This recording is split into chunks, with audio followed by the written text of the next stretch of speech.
अब्बास शबीर को भी शामिल गुफ्तगू करते हैं। अब्बास, हमारा अब जो मामला है पाकिस्तानी टीम का सेमीफाइनल तक पहुंचने का, वो बड़ा अगर मगर में फंस चुका है और उसमें ये कि हमारे जो अगले 4 मैचेस हैं, साउथ अफ्रीका, बांग्लादेश, न्यूजीलैंड और इंग्लैंड के अगेंस्ट, वो चारों जीतना हमारे लिए ज़रूरी है। अब ये ज़्यादा मुश्किल है या ऑस्ट्रेलिया का जो अगली 4 टीम्स के साथ उनका मुकाबला होने जा रहा है उनमें से उनको 2 हारना ऑस्ट्रेलिया का बहुत ज़रूरी है।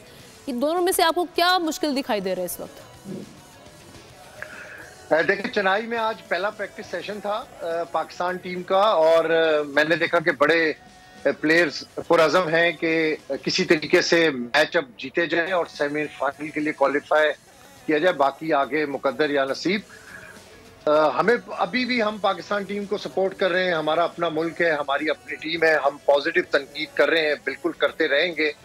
लेकिन मैं इसमें इस प्रोग्राम में साजिद भाई भी हैं, बड़ा उनका एक्सपीरियंस है, कुरैशी साहब भी हैं। मैं 2 खबरें इस प्रोग्राम में शेयर करूंगा जिससे आपकी डिबेट थोड़ी सी, क्योंकि अब बाकी टीमों की परफॉर्मेंस तो ठीक हो रही है, जो बाहर आ रही है खबरों हो रही है, लड़ाइयों वाली जो खबरें सामने आ रही है। बाकी टीमों की परफॉर्मेंस कोई लड़ाई शड़ाई नहीं है। अच्छा, बाबर आजम को हटाने के हवाले से ना क्रिकेट बोर्ड में कोई सोच है, ना वहां पर किसी किस्म की कोई बात हुई है। अलबत्ता बात ये हो रही है कि नदीम खान को कोऑर्डिनेटर बनाया है, ये मैं आपको खबर दे रहा हूँ। ठीक है। मुश्ताक अहमद, मोहम्मद यूसुफ, सईद अजमल और जो और प्लेयर्स हैं हमारे, उनको ऑन बोर्ड किया जा रहा है कि 5 बॉलर्स, 5 बैट्समैन और 5 स्पिनर्स को तैयार किया जाए फॉर द फ्यूचर। ठीक, बाबर आजम को हवाले से तमाम खबरें जो है वो बिल्कुल बेबुनियाद है। मेरी थोड़ी सी 1 मिनट की बात है, मैं कंप्लीट कर लेता हूँ। टीम मैनेजमेंट में ये जो मौजूदा टीम मैनेजमेंट है उससे क्रिकेट बोर्ड खुश नहीं है, क्योंकि जो परफॉर्मेंस एक्सपेक्ट की जा रही थी वो टीम मैनेजमेंट की तरफ से यानी कोचेस की तरफ से नहीं मिली। क्रिकेट बोर्ड ने बड़ा साफ सुथरा जवाब दे दिया है कि ये हमारा लगाया हुआ टीम मैनेजमेंट नहीं है, ये नजम सेठी साहब के दौर से लगाया है और हमने इसको इसलिए चेंज नहीं किया कि अगर हम इसको चेंज करते तो शायद थोड़ी सी डिस्टर्बेंस क्रिएट हो जाती। अब जो फॉर द नेक्स्ट है, अपने प्लेयर्स, हमें अपने प्लेयर्स पर एतबार करना है। हमारे पास लेजेंड्स हैं, हमें उनके ऊपर भरोसा करना है। सईद अजमल है, यूसुफ है, मुश्ताक है और भी बहुत सारे प्लेयर्स हैं जिसको हमने, आकिब जावेद हैं जिनको अभी हमने ऑन बोर्ड ले लिया है और मुस्तकबिल के लिए वो बहुत बेहतर होंगे पाकिस्तान टीम के लिए। जो यहाँ पर मीडिया मैनेजमेंट हो रही है इस पर क्रिकेट बोर्ड के जो आला हुकाम है वो बहुत नाराज है। ये मीडिया मैनेजमेंट की खराबी कहाँ से शुरू हुई? अच्छा। सबसे पहले वायरल इन्फेक्शन की खबरें, मैं अभी भी अब्बास मैं करेक्शन चाहूंगी एक खबर की, क्योंकि एक खबर बहुत ज्यादा जेरे गर्दिश है। बहुत से चैनल्स जो हैं उसको ऑनर भी कर चुके हैं। वो वही वाली बात आ जाती है कि भाई बात हुई बाबर के दरमियान और जो हमारे स्टार बॉलर हैं, अगेन मैं नाम ले लेती हूँ, शाहीन शाह अफरीदी की बात हो रही है कि भाई उनके दरमियान कोई वही खटपिट हुई और उसमें रिजवान ने किरदार अदा किया कि अभी छोड़ दे इस मामले को, बहुत ज़्यादा तनकीद हो रही है, अभी फोकस करें जो बाकी के मैचेस रह गए हैं उन पे।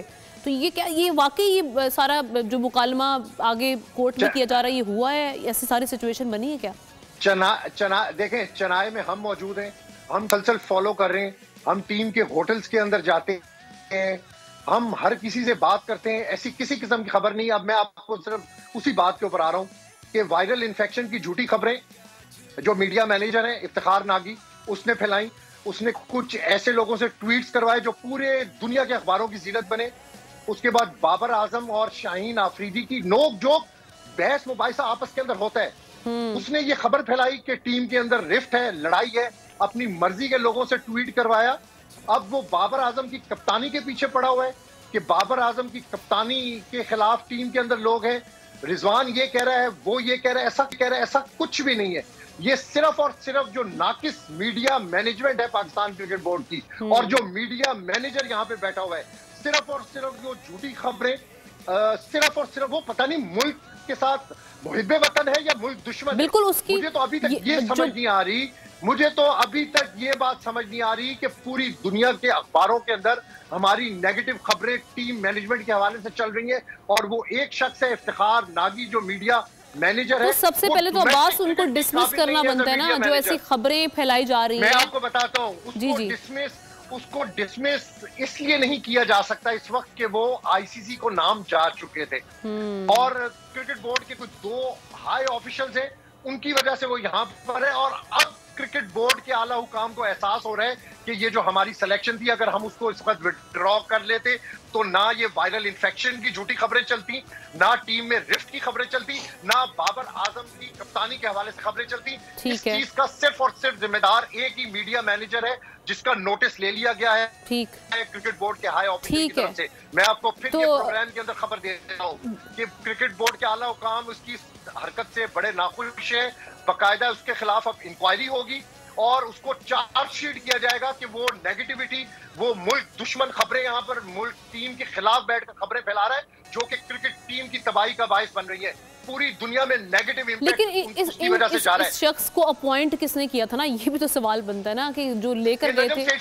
ये नजम सेठी साहब के दौर के अंदर ये सारे आ रहे हैं। ये जो सारे बैगेजेस हम कैरी कर रहे हैं ना, ये गोरे कोचेस, ये मीडिया मैनेजर, ये नजम सेठी साहब के दौर के आ रहे हैं। ये नजम सेठी साहब की मेहरबानी। ठीक है, यानी आप कह रहे हैं कि अब सफाया होगा।